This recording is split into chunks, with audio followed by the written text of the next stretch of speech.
નમસ્કાર દર્શક મિત્રો, એસડી ન્યૂઝ ગુજરાતી ચેનલ પર આપનું સ્વાગત છે અને હું આપની સાથે વૈશાલી પુબારુ કરીશું નજર આજના સમાચાર પર અંકલેશ્વર જીઆઈડીસી પોલીસે અંકલેશ્વર નેશનલ હાઈવે ઉપર હોટલના પાછળના ભાગે જુગાર રમતા 7 જુગારીઓને ઝડપી પાડી કાયદેસરની કાર્યવાહી હાથ ધરી છે।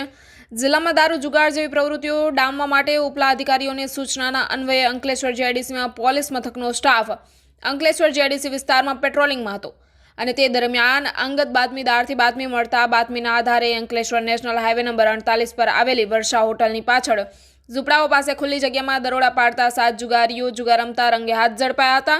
જુગાર રમતા પ્રવીણભાઈ વણઝારા, રાજભાઈ કુચબંદિયા, ક્રિશ ટામલ, અજયભાઈ કુચબંદિયા, રાજભાઈ કુચબંદિયા, સુનિલભાઈ શંભુભાઈ ગોહિલ, જલ્લાદભાઈ કુચબંદિયા એ લોકોને ઝડપી પાડી તેઓ પાસેથી મોબાઈલ સહિત ₹11,200નો મુદ્દામાલ કબજે કરી તેઓ વિરુદ્ધ કાયદેસરની કાર્યવાહી હાથ ધરી છે।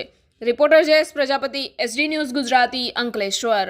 વધુ સમાચારો જોવા માટે લાઇક કરો, શેર કરો, સબસ્ક્રાઇબ કરો એસડી ન્યૂઝ ગુજરાતી ચેનલને।